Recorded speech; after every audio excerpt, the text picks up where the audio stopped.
আসসালামু আলাইকুম সবাইকে, আশা করি সকলেই ভালো আছেন। আজকে আমরা দেখব ইউজ অফ শুড, অর্থাৎ শুড এর ব্যবহারটা আমরা শিখব। শুড এর বাংলা অর্থ হচ্ছে উচিত, অর্থাৎ কোনো কিছু করা উচিত এরকম অর্থে আমরা শুডকে ব্যবহার করি। ঠিক আছে, তো এইটা দিয়ে আসলে কিভাবে আমরা কথা বলবো। দেখেন, এটা দিয়ে কথা বলার জন্য আমাদের কি করতে হবে, সেন্টেন্স মেক করতে হবে। আর সেন্টেন্স মেক করার জন্য আমাদের অবশ্যই একটা স্ট্রাকচার জানতে হবে। সেটা হচ্ছে, দেখেন, সাবজেক্ট, প্রথমে সাবজেক্ট নিব, এরপরে শুডকে ব্যবহার করব, তারপরে হচ্ছে ভি ওয়ান অর্থাৎ মেন ভার্বের বেস ফর্মকে ব্যবহার করব, তারপরে হচ্ছে অবজেক্টকে ব্যবহার করব। তাহলে আমাদের একটা পরিপূর্ণ সেন্টেন্স হয়ে যাবে। এখানে মনে রাখতে হবে শুডটা হচ্ছে মডেল অক্সিলারি ভার্ব। ঠিক আছে, তো এই স্ট্রাকচার দিয়ে আসলে আমরা কিভাবে সেন্টেন্স মেক করেছি বা কিভাবে মেক করতে পারি, চলুন সেটা আমরা শিখি। দেখেন, আই শুড ইট ভেজিটেবলস, আমার সবজি খাওয়া উচিত।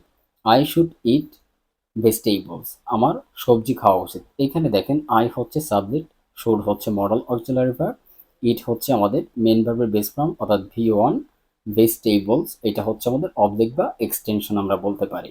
ঠিক আছে, এরপরে দেখেন প্রত্যেকটা সেন্টেন্স কিন্তু একই নিয়ম মেনে তৈরি হয়েছে। দেখেন, he should read the book, তার বইটি পড়া উচিত। শি শুড কুক ডিনার, তার রাতের খাবার রান্না করা উচিত। দে শুড প্লে আউটসাইড, তাদের বাইরে খেলা উচিত বা খেলতে যাওয়া উচিত। We should help the poor, আমাদের গরিবদের সাহায্য করা উচিত। ইউ শুড স্টাডি রেগুলারলি, তোমার নিয়মিত পড়াশোনা করা উচিত। The student should do homework, ছাত্রদের হোমওয়ার্ক করা উচিত। I should drink more water, আমার আরও পানি খাওয়া উচিত। হি শুড অ্যাপোলোজাইজ, তার ক্ষমা চাওয়া উচিত। এইখানে দেখেন প্রত্যেকটা বাক্য কিন্তু আমাদের এই স্ট্রাকচারটি মেনে কিন্তু তৈরি হয়েছে। এবং এইখানে দেখেন প্রত্যেকটা বাংলা বাক্যে উচিত অর্থে কিন্তু এটাকে ব্যবহার করা হয়েছে।